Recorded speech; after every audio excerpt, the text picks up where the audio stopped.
প্রায় ২২ ঘন্টা পর ঢাকার সাথে উত্তরবঙ্গের ৫ জেলার ট্রেন চলাচল শুরু হয়েছে। দুপুর ১২টায় চিলাহাটি থেকে ছেড়ে আসা রূপসা এক্সপ্রেস ট্রেনটি দুর্ঘটনাস্থল অতিক্রম করে, যেটি খুলনায় গিয়ে থামবে। তবে এখনও বেশ কিছু সংস্কার কাজ বাকি রয়েছে, সেগুলো অল্প সময়ের মধ্যে সম্পন্ন হবে বলে জানায় রেল কর্তৃপক্ষ। আর এই ঘটনায় দুটি তদন্ত কমিটি গঠন করা হয়েছে। এর আগে বগুড়ায় নীলসাগর এক্সপ্রেস ট্রেনের লাইনচ্যুত ৯টি বগি উদ্ধার করা হয়।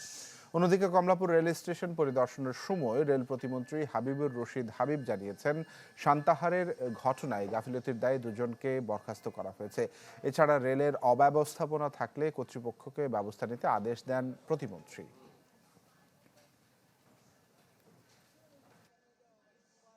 সান্তাহার অলরেডি চালু হয়েছে।